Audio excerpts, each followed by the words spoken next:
अहंकार करने पर इंसान की प्रतिष्ठा, वंश, वैभव तीनों ही समाप्त हो जाते हैं। जीवन में कभी भी किसी से अपनी तुलना मत कीजिए, आप जैसे हैं सर्वश्रेष्ठ हैं। बुरे कर्म करने नहीं पड़ते, हो जाते हैं, और अच्छे कर्म होते नहीं, करने पड़ते हैं। जो अपने मन पर नियंत्रण नहीं रखता, वो स्वयं का क्षण क्षण शत्रु बनता जाता है। बुद्धिमान व्यक्ति को समाज कल्याण के लिए बिना आसक्ति के काम करना चाहिए। स्वार्थ संसार का एक ऐसा कुआं है जिसमें गिरकर निकल पाना बड़ा कठिन होता है। सेहत के लिए योग और किसी की जरूरत पर सहयोग, दोनों से ही जीवन बदलता है। आत्मज्ञान की तलवार से काटकर अपने हृदय से अज्ञान के संदेह को अलग कर दो। दुष्ट लोग अगर समझाने मात्र से समझ जाते तो यकीन मानो महाभारत कभी ना होता। मनुष्य अपने विश्वास से निर्मित होता है, जैसा वो विश्वास करता है वैसा वो बन जाता है।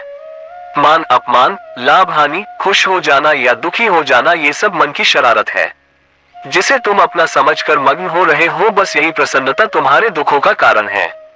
उस इंसान का मंजिल से भटक जाना तय है जिसकी संगत में नकारात्मक लोग रहते हैं। प्रेम सदैव माफी मांगना पसंद करता है और अहंकार सदैव माफी सुनना पसंद करता है। सिर्फ दिखावे के लिए अच्छा मत बनो, मैं आपको बाहर से नहीं बल्कि भीतर से जानता हूँ।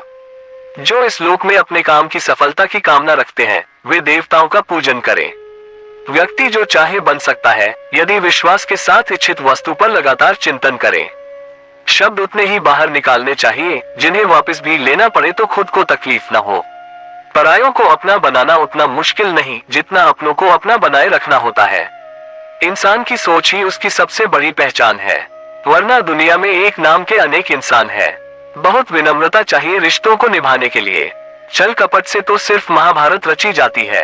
यदि आप किसी के साथ मित्रता नहीं कर सकते हैं तो उसके साथ शत्रुता भी नहीं करना चाहिए। मनुष्य का जीवन केवल उसके कर्मों पर चलता है, जैसा कर्म होता है वैसा उसका जीवन होता है। मन अशांत हो तो उसे नियंत्रित करना कठिन है, लेकिन अभ्यास से इसे वश में किया जा सकता है। दिव्यता केवल शक्तिशाली होने में नहीं बल्कि वास्तविक दिव्यता दूसरों में शक्ति जागृत करने में है। मन की गतिविधियों, होश, श्वास और भावनाओं के माध्यम से भगवान की शक्ति सदा तुम्हारे साथ है। जीवन में वाणी को संयम में रखना अनिवार्य है, क्योंकि वाणी से दिए हुए घाव कभी भरे नहीं जा सकते। जब हम स्वयं जीवन के शिल्पकार हैं तो चलो हम अपनी मुश्किलों को हराते हैं, जीवन में मुस्कुराते हैं।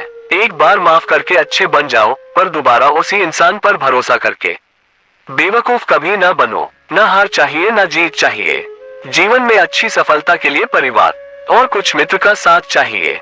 रिश्तों को निभाने के लिए वक्त निकालिए। कहीं ऐसा न हो जब आपके पास वक्त हो तो रिश्ता ही न बचे। वो जो इस ज्ञान में विश्वास नहीं रखते, मुझे प्राप्त किए बिना जन्म और मृत्यु के चक्र का अनुगमन करते हैं। लोग आपके अपमान के बारे में हमेशा बात करेंगे। सम्मानित व्यक्ति के लिए अपमान मृत्यु से भी बदतर है। जो दूसरों की तकलीफों को समझते हैं, जिनमें दया है, दिल से अच्छे हैं, उन्हें दोबारा जन्म लेना नहीं पड़ता।